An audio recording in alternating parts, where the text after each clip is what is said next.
قبل ما نبدأ قصتنا الجميلة النهاردة ما تنسوش تعملوا لايك للفيديو وتشتركوا في القناة وتفعلوا الجرس عشان يوصل لكم كل الفيديوهات اللي احنا هنعملها مخصوص عشانكم.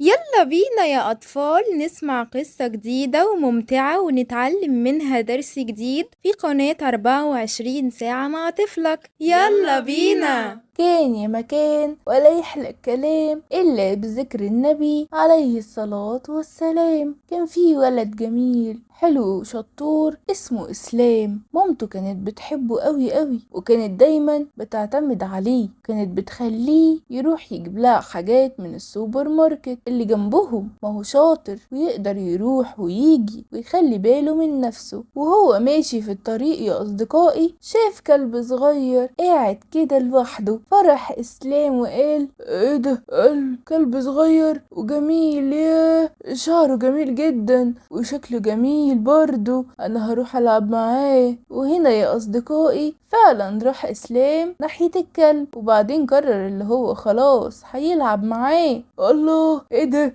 لقيت حبل كمان، ده كده جميل قوي، ده انا بقى هروح العب معاه واربطه والفه شمال ويمين وتبقى حاجة حلوة جدا عشان يكون مبسوط، وهشده من ديله كمان. هنا يا أصدقائي الكلب الصغير قعد يهوهو ويصرخ سيبني سيبني، وبرضه الولد الصغير مش سايبه بيلعب معاه وفاكر ان هو كده مبسوط. الكلب الصغنون جه بسرعة كلب اسود كبير، ايوه جه ناحية اسلام وراح له وهو بيهوهو عليه.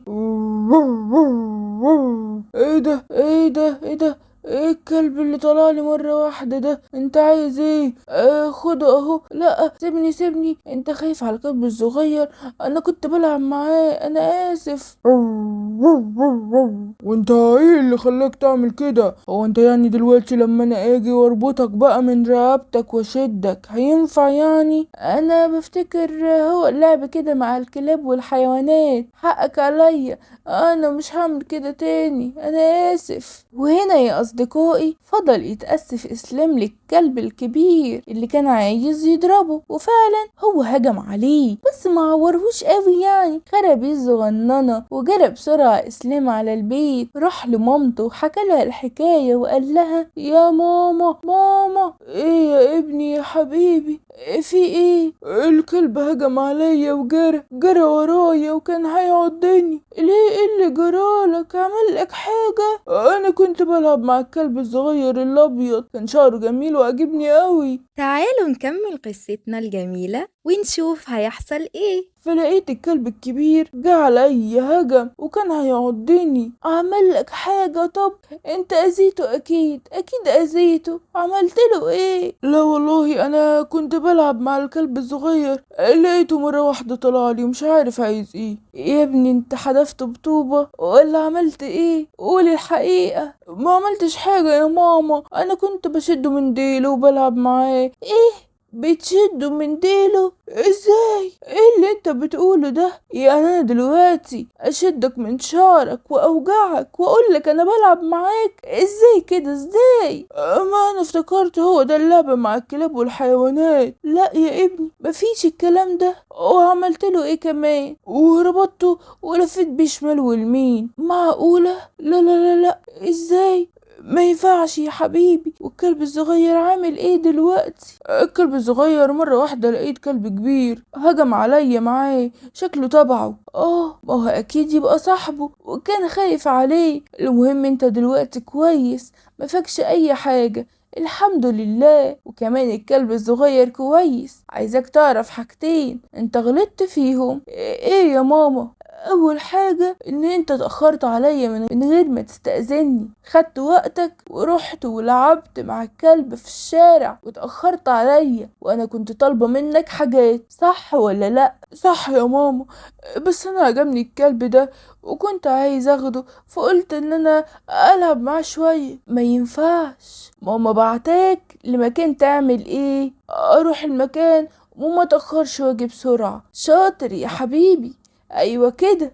انا اسف يا ماما، حقك علي، مش هعمل كده تاني. ماشي يا حبيبي، انا عارفة ان انت دايما شاطر وبتسمع الكلام ودي اول واخر مرة، وكمان ما ينفعش نأذي الحيوانات ولا نشدهم من ديلهم ولا نأذيهم بأي شكل من الأشكال عشان ما يأذوناش ولا يتعوروا ويحصل لهم أي حاجة. وكمان شفت الكلب الكبير خاف على صاحبه ازاي؟ أنا مش هعمل كده تاني بعد كده يا ماما، هلعب بالراحة مع الكلاب والحيوانات. شاطر يا حبيبي، أنا كده بحبك. يلا يا حبيبي دلوقتي اتشطف وغير هدومك وروح هاتلي الحاجات، واوعى اوعى تلعب مع الكلاب اللي في الشارع بأي شكل ممكن يأذيهم. إيه لا خلاص يا ماما، انا مش هلعب معاهم بالشكل ده، انا هلعب مع الكلب بالراحة وهقولك قبلها واستأذن بعد كده حضرتك، وبعد كده هبقى اجي بسرعة برضو. شاطر يا حبيبي، انا بحبك اوي يا اسلام، وانا كمان بحبك اوي اوي يا ماما. وهنا يا اصدقائي اسلام كان شاطر وعرف ان هو كان غلطان. ايوه ما ينفعش يروح اي مكان غير لما يستأذن مامته الاول، وخصوصا بقى لما هي تكون بعتاه مشوار يروحوا ويرجعوا بسرعة، ولا يكلم حد ولا يسمع كلام اي حد في الشارع، ولا يلعب كمان مع الحيوانات لانه ممكن يأذيهم أو يأذوه. وكمان يا أصدقائي الكلب الصغير كان محبوب وسط الكلاب الكبيرة وكانوا بيحافظوا عليه، واحنا كمان يا أصدقائي لازم نخاف على اخواتنا الصغيرين ونحبهم ونحافظ عليهم دايما، ونسمع كلام ماما وبابا واخواتنا الكبار ونكون شاطرين ومؤدبين. برافو عليكم يا أصدقائي.